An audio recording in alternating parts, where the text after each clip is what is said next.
আজকে আমি আপনাদের সঙ্গে শেয়ার করছি দারুণ স্বাদের দুধ নারকেল আইসক্রিম। আর এত গরমে আইসক্রিম খেতে আমরা ভীষণই ভালোবাসি। আর এই আইসক্রিম বানানো একদমই সহজ, খুবই কম জিনিস দিয়ে আপনারা বাড়িতেই যে কেউ বানিয়ে নিতে পারবেন এবং এটা খেতে দোকানের আইসক্রিমের থেকেও বেশি স্বাদ পাবেন। আশা করছি আমার আজকের রেসিপিটি আপনাদের খুবই ভালো লাগবে। আর ভালো লাগলে অবশ্যই লাইক, শেয়ার ও সাবস্ক্রাইব করে পাশে থাকবেন। আর পাশে থাকা বেল আইকনটা অবশ্যই প্রেস করবেন। আইসক্রিম তৈরি করার জন্য আমি এখানে নিয়েছি কড়াইতে 500 গ্রাম লিকুইড দুধ।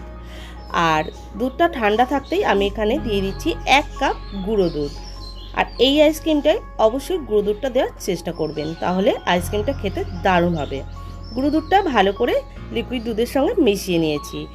এবার গ্যাসের ফ্লেমটা হাইতে রেখে দুধটা কিছুক্ষণ ফুটিয়ে নেব খুব ভালো করে। প্লিজ বন্ধুরা, ভিডিওটি স্কিপ না করে পুরোটা দেখারই অনুরোধ রইল। আর আপনারা যদি ফেসবুক থেকে আমার ভিডিওটি দেখে থাকেন তাহলে অবশ্যই পেজটি ফলো করার অনুরোধ রইল। এরপর দুধটা কিছুক্ষণ জাল করে নেওয়ার পরে আমি এখানে দিয়ে দিলাম পরিমাণ মতো চিনিটা দিয়েও ভালো করে মিলিয়ে নিলাম। তারপর এখানে দিয়ে দিচ্ছি শুকনো নারকেলের গুঁড়ো। এরপর দিয়ে দেব সামান্য পরিমাণে এলাচ গুঁড়ো। আর নারকেলের আইসক্রিমে এলাচ গুঁড়োটা দিলে কিন্তু সেন্টটা খুব ভালো লাগে। তারপর আবার একটু মিলিয়ে নিলাম। দুধের এই মিশ্রণটা আমি 5 থেকে 6 মিনিট খুব ভালো করে ফুটিয়ে নিচ্ছি।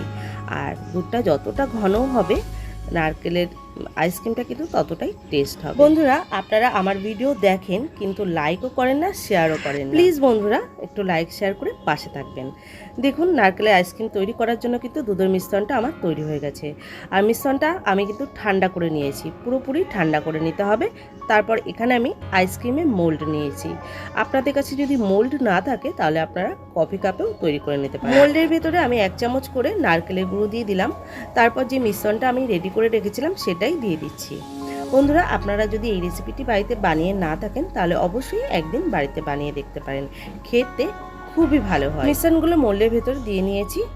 আর দেখুন, পুরো টাপটপ করে কিন্তু দিয়ে একটু ফাঁকা রেখেছি। এবার মোল্ডটা আটকানোর জন্য আমি এখানে ফয়েল কাগজ নিয়েছি। তারপর ফয়েল কাগজটা ভালো করে চেপে চেপে মুখটা ভালো করে আটকে নিচ্ছি। তারপর একটা ছুরির সাহায্যে সামান্য করে কেটে নেব। ছুরির সাহায্যে কেটে নিচ্ছি। আপনারা চাইলে যে মোল্ডের স্টিকগুলো আছে সেগুলো এর মধ্যে সেট করে নিতে পারেন। তো আমি এখানে আইসক্রিম স্টিকই নিয়েছি। আর এগুলো আমি ভালো করে জলে ধুয়ে নিয়েছি। তারপর আমি এই মোল্ডের ভেতরে দিয়ে দিচ্ছি। এবার আইসক্রিমগুলো 12 ঘন্টার জন্য আমি ডিপ ফ্রিজে সেট হতে দেবো। 12 ঘন্টা পর ফ্রিজের থেকে আইসক্রিমটা বের করে নিয়ে এসেছি। এরপর খুলে দেখা যাক কেমন হয়েছে।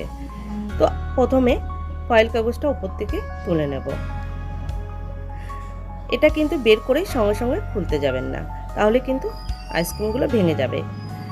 5-10 মিনিট এমনিই রেখে দেবেন, দেখবেন খুব সহজেই আইসক্রিমগুলো মোল্ডের থেকে বেরিয়ে আসছে। আইসক্রিমগুলো দেখতে কিন্তু খুবই লোভনীয় হয়েছে। বন্ধুরা, একবার বাড়িতে বানিয়ে দেখতে পারেন। দেখুন, খুব সহজেই মোল্ডের থেকে বেরিয়ে আসলো আর দেখতে দারুণ লোভনীয় হয়েছে।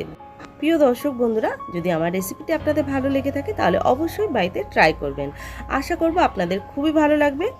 আর এই রেসিপিটি একদম সহজভাবেই আপনারা কিন্তু বাড়িতে তৈরি করে নিতে পারবেন। বাড়িতে তৈরি করলে কিন্তু কমেন্ট বক্সে জানাতে ভুলবেন না, অবশ্যই কমেন্ট করে জানাবেন। আর আমার আজকের রেসিপি যদি আপনাদের ভালো লেগে থাকে তাহলে অবশ্যই লাইক, শেয়ার ও সাবস্ক্রাইব করে পাশে থাকবেন। আর ফেসবুক থেকে দেখে থাকলে পেজটি ফলো করে নেওয়ার অনুরোধ রইল। সবাই ভালো থাকবেন, সুস্থ থাকবেন। ধন্যবাদ।